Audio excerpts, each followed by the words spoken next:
ڈھاکہ پاکستان کی تاریخ کا ایک بہت بڑا المیہ ہے اور اس المیہ کے حوالے سے بہت ساری کتابیں جو ہے وہ لکھی گئی ہیں اور شاید لکھی جاتی رہیں گی، کیونکہ جب جب پاکستان کی تاریخ کا ذکر ہوگا وہاں 16 دسمبر سن 1971 اور اس کے بیک گراؤنڈ میں، اس کے پس منظر میں ہونے والے سیاسی اور فوجی واقعات کا ذکر ضرور کیا جائے اور اس کے جو اہم کردار ہیں اس سقوط کے حوالے سے مختلف جو پہلو ہیں اور مختلف جو کردار ہیں ان پر جو ہے وہ کتابیں لکھی جاتی رہیں گی۔ ایسی ایک کتاب لاہور کے بہت مشہور محقق اور مفکر جناب منیر احمد منیر صاحب کی زیر ترتیب کتاب ہے المیہ مشرقی پاکستان 5 کردار۔ یہ کتاب کافی عرصے پہلے شائع ہوئی تھی اور نامکمل صورت میں شائع ہوئی تھی۔ اس میں جو انٹرویوز تھے 5 کرداروں کے، بقول منیر احمد صاحب کے، وہ نامکمل انٹرویوز تھے اور اب انہوں نے اس کو مکمل صورت میں اپنی پرانی فائلز کی مدد سے چھاپا ہے اس کو، اور یہ ان کا جو ادارہ آتش فشاں ہے لاہور، وہاں سے یہ کتاب شائع ہوئی ہے۔ 1500 روپے اس کی قیمت ہے، اس کی میں تفصیل ڈال دوں گا تو آپ اس کتاب کو وہاں سے حاصل کر سکتے ہیں۔ اس کے اندر بنیادی طور پہ 5 اہم جو کردار ہیں سقوط ڈھاکہ کے حوالے سے یا اس کے پس منظر کے حوالے سے، اس کے اندر ان کے انٹرویوز ہیں، یہ سارے کے سارے فوجی حضرات ہیں، مثلا فوجی ہیں یا اس کے بیک گراؤنڈ سے تعلق رکھتے ہیں۔ مثلا آقا محمد علی صاحب جو یحییٰ خان کے بڑے بھائی تھے اور انٹیلیجنس میں بھی رہے، پولیس میں بھی رہے اور بہت قریب رہے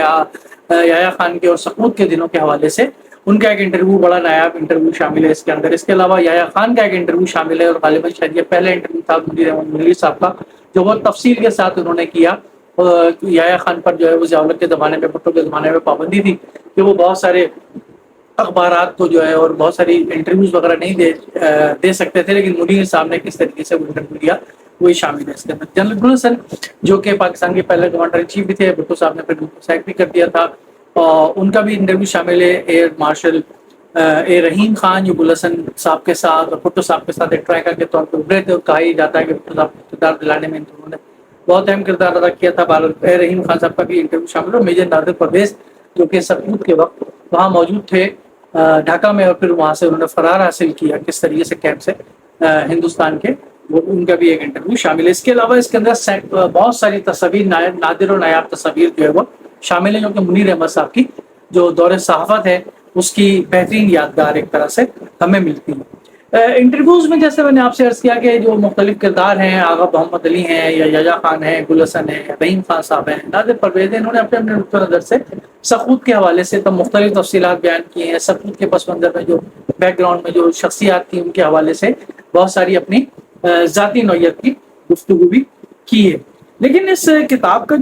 جو پیش لفظ ہے ایک طرح سے میں کہتا ہوں، وہ پیش لفظ تقریباً 100 صفحے پہ، 115 صفحے پہ پھیلا ہوا ہے، جو منیر صاحب نے لکھا ہے وہ بڑا زبردست اور شاندار ہے۔ اور سر دست اس کتاب کے حوالے سے جو انٹرویوز ہیں وہ تو اپنی جگہ موجود ہیں، لیکن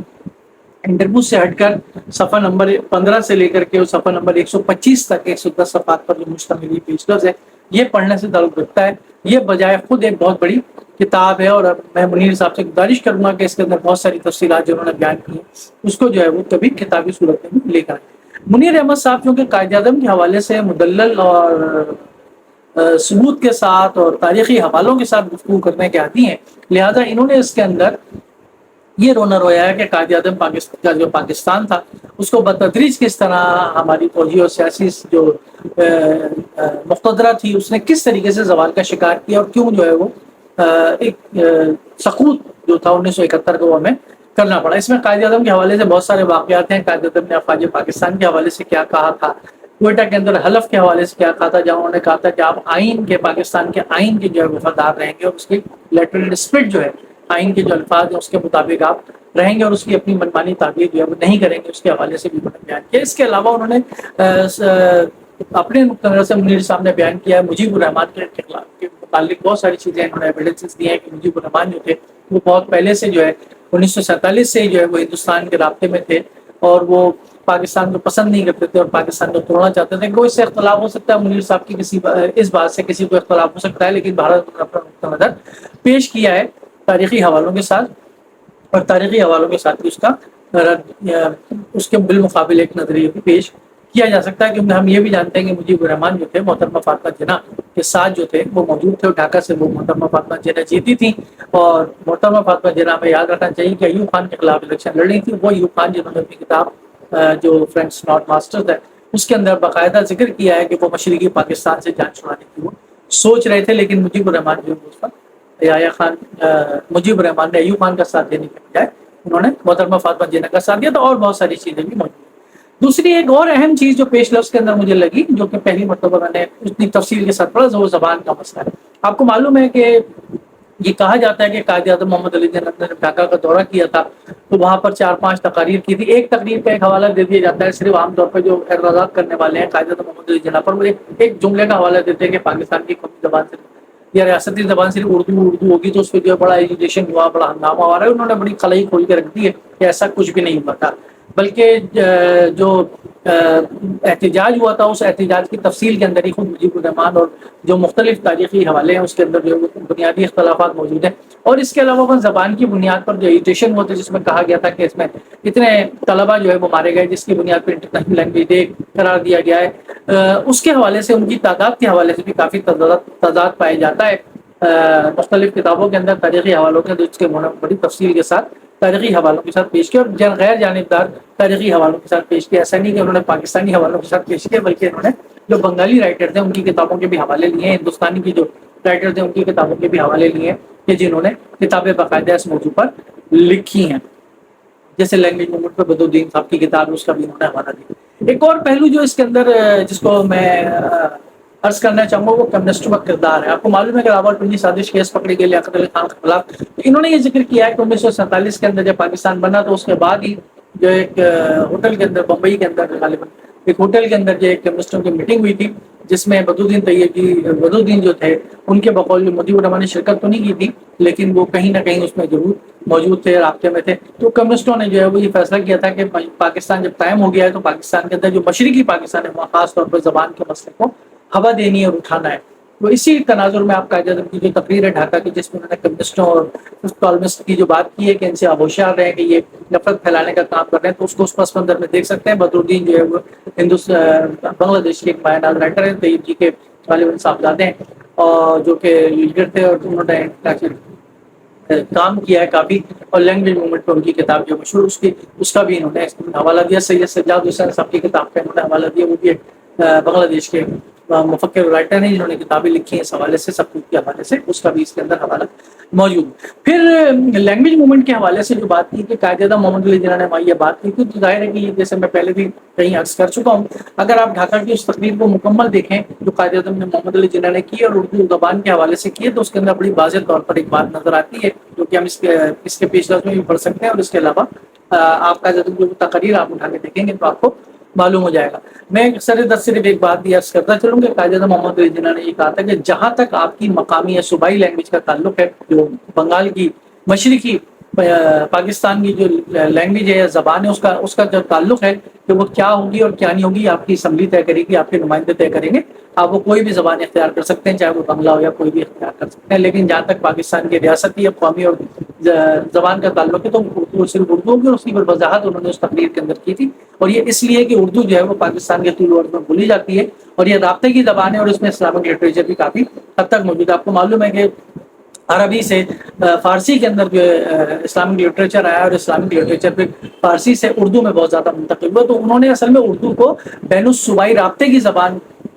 قرار دے کر اور پاکستان کے طول و عرض میں بولی جانے والی زبان قرار دے کر اس حوالے سے انہوں نے پاکستان کی ریاستی یا قومی زبان کا ذکر کیا تھا۔ انہوں نے اس حوالے سے ذکر نہیں کیا تھا کہ جو مہاجرین نے ہجرت کی ہے وہ لکھنؤ سے آئے ہیں، یو پی سے آئے ہیں، سی پی سے آئے ہیں، وہ اردو بولتے ہیں تو لہٰذا ہم ان کی تالیف قلب کے لیے اردو کو قومی زبان بنا رہے ہیں۔ ایسی بات ہرگز نہیں تھی۔ انہوں نے ڈھاکہ کی پوری تقریر آپ اٹھا کے دیکھ لیں، انگریزی بھی تقریر دستیاب ہے، اس کا ترجمہ بھی دستیاب ہے مختلف جگہوں پر، اگر کوئی طلب کرے گا تو میں بالکل پیش کر دوں گا اس کو۔ اس میں انہوں نے یہ بات کی تھی کہ جہاں تک آپ کی جو صوبائی لینگویج ہے، جو آپ کے صوبے کی لینگویج ہے، جو آپ کے علاقے کی لینگویج ہے، وہ آپ کے نمائندے طے کریں گے، وہ بنگلہ بھی ہو سکتی ہے، کوئی بھی ہو سکتی ہے۔ تو اس کا مطلب ہے کہ قائد اعظم محمد علی جناح تو لینگویج کے معاملے میں یا زبان کے معاملے میں بڑے روشن خیال آدمی تھے، جہاں وہ بنگال کو اس بات کا اختیار دینے کے لیے تیار تھے کہ آپ اپنی صوبائی لینگویج اپنی مقامی پسند اور ناپسند کے مطابق اپنی زبان بنگلہ کے طور پہ قبول کر لیں۔ اسی طریقے سے وہ باقی صوبوں کو بھی رائٹ ضرور دیتے کہ وہ بلوچستان جو ہے وہ صوبائی جو لینگویج ہے اس کی صوبائی دفتری کاروبار وغیرہ وہ بلوچی میں چلا ہے، سندھی میں چلا ہے، سرحد جو اس زمانے میں تھا وہ پشتوں میں چلا ہے، اور پنجاب جو ہے وہ پنجابی میں چلا ہے، لیکن جو بین الصوبائی کمیونیکیشن ہوگی، رابطہ ہوگا، تعلق ہوگا، ریاستی اور صوبوں کے درمیان جو تعلق ہوگا وہ اردو زبان ہوگا کے حوالے سے ہوگا۔ تو یہ اس پیرامیٹر میں، اس تناظر میں وہ ساری تقریر کی گئی ہے۔ اگر آپ اس تقریر کو آپ پڑھیں اور پھر اس کے بعد وہ ڈھاکہ کے اندر کالج کے اندر جو تقریر گئی،